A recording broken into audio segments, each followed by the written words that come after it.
कभी भी शंकर के मंदिर में जाओ, शिव जी का पूजन कर जब वापिस आओ तो शंकर भगवान के मंदिर में जो बाहर नंदी बैठता है उसके कानों में ओम नमः शिवाय बोलकर अपने मन की कामना उसके कानों में बोलकर आप आ जाइए, आपकी कामना 3 महीने में पूरी हो जाती है। नंदी के ईश्वर भगवान का स्मरण करिए। अगर 7 बेलपत्र आप शंकर को समर्पित करते हो तो 1 बेलपत्र नंदी भगवान पर भी अवश्य समर्पित करिए। नंदीश्वर भगवान शिव को समर्पित, 1 बेलपत्र नंदीकेश्वर की ओर चढ़े। और बहुत ध्यान दीजिए महाराज, अगर कोई काम अटक रहा है, नहीं हो रहा, बहुत प्रयास करा, तो भगवान शंकर के मंदिर में 5 बेलपत्र चढ़ाइए। और शंकर भगवान की जो छोटी लड़की है अशोक सुंदरी, आपको बताया था ना अशोक सुंदरी का स्थान, भगवान शंकर की 6 लड़कियां हैं, उसमें से सबसे छोटी लड़की अशोक सुंदरी की जगह पर 1 बेलपत्र चढ़ाइए। फिर 1 बेलपत्र नंदीकेश्वर पर चढ़ाइए। और नंदीकेश्वर पर चढ़ाने के बाद भगवान शंकर के मंदिर के बाहर चौखट पर दिया लगा दीजिए साइड में, और फिर अपने घर पर आ जाइए, आपका कार्य सफल होना प्रारंभ हो जाए। नंदीकेश्वर भगवान नंदीकेश्वर का स्मरण कर लेने पर जीव आनंद सुख की अनुभूति करता है, आनंद सुख को पाता। भगवान नंदीकेश्वर का पूरी दुनिया में केवल एक केदारनाथ ही एक ऐसा है जहां पर ओम कुंड विराजमान है। कौन सा कुंड है वहां पर? ओम कुंड। जो बच्चा हकलाता है, तोतला बोलता है या गूंगा होता है, जिसकी वाणी नहीं होती, वो अगर ओम कुंड पर जाकर ओम बोलने का प्रयास करता है तो जितनी देर तक उसके मुंह से घुन्न की आवाज निकलती है उतनी देर तक ओम कुंड में से पानी का बुलबुला निकलता रहता है। और 7 या 8 बार बोलने से व्यक्ति हकलाना छोड़ देता है, तोतला बोलना छोड़ देता है, उसकी वाणी आ जाती है। वो ओम कुंड केदारनाथ जी में बसता है।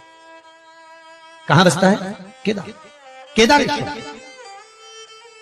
जब सीता जी विवाह कर आई, कौशल्या जी ने कहा, जानकी, ए जानकी, हमारे यहां की रीति है, घर में बहू पहली बार आती है तो मीठा भोजन बनाती है।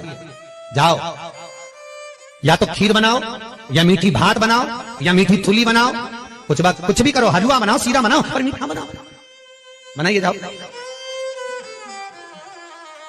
जाओ जरा। सीता मैया गई और माता जानकी ने खीर बनाई।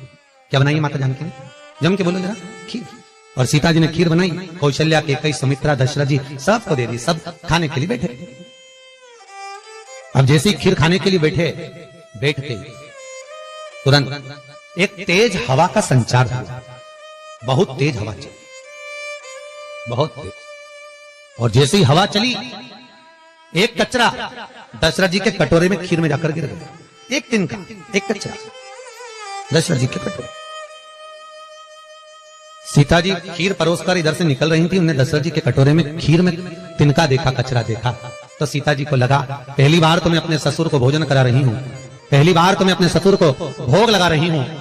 अगर ससुर के कटोरे में कचरा दिखेगा, तिनका दिखेगा, तो ससुर क्या कहेंगे? ये ससुर कहेंगे क्या कि मेरी बहू ने मुझे खाना दिया, भोजन दिया और उसमें भी कचरा दे दिया, और पहली बार तो मैं भोजन दे रही हूं, करूं क्या?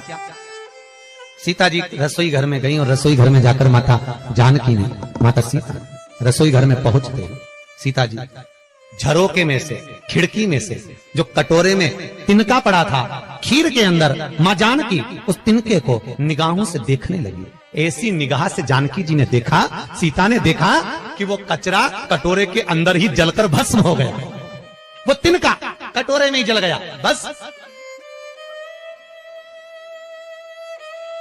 अब तिनका कटोरे में जब जलकर भस्म हुआ, दशरथ जी ने देख ली। और दशरथ जी ने देखा, तुरंत दशरथ जी उठकर सीता के पास में गए। तुरंत, जानकी, जानकी, पिताजी आप आए हो, आओ बैठो। पिताजी रसोई घर में आए आप, मुझे बुलाते मैं आती दौड़कर, आप रसोई घर में क्यों आए पिताजी? कैसे आना हुआ? कैसे आए हो? बोलो। दशरथ जी ने कहा, बहू आज तुझसे कुछ मांगना है। पिताजी मुझसे? आज तो मैंने पहली बार आपको मीठा भोजन बनाकर खिलाया है, बहू को कुछ देना चाहिए, और आज ससुर मांगने के लिए आए? मेरे ससुर मांगने के लिए आए हैं, राजा दशरथ आज सीता से मांगने के लिए आए हैं, ये क्या? बहू आज मुझे तुझसे कुछ मांगना है, देगी? हाँ पिताजी, मांगो, क्या चाहिए?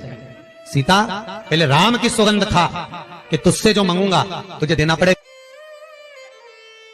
सीता जी कहती हैं, प्रभु पिताजी मैं भले सौगंध न खाऊं पर जो मांगोगे दे दूंगी, बोलो क्या चाहिए? बोलो ससुर जी आपको क्या चाहिए? पिताजी क्या चाहिए? दशरथ जी बोले वचन तो देना पड़ेगा, पहले वचन दे। वचन देती हूं पिताजी। ये सीता अपने ससुर दशरथ को आज वचन देती है, जो रसोई घर अन्नपूर्णा में जो आप मंगोगे मैं दूंगी। तो दशरथ जी ने कहा तूने वचन दिया है सीता, तो मुझे आज वचन के रूप में दे दे कि जैसे आज तूने कटोरे में पड़े हुए तिनके को देखा, ऐसा किसी दुश्मन को भी मत देखना। वचन दे।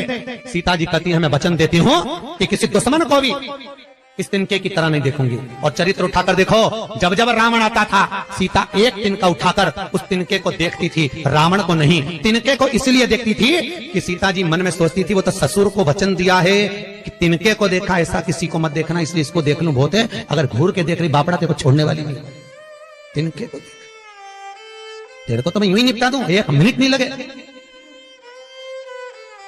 जब जब रावण आता था सीता तिनके को देखती थी।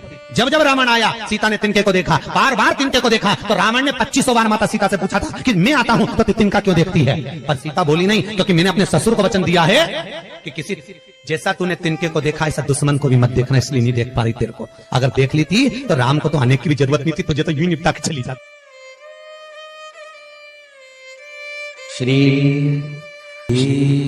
शिवाय नमस्तो, श्री शिवाय नमस्तो, श्री शिवाय नमस्तो, श्री शिवाय नमस्तो।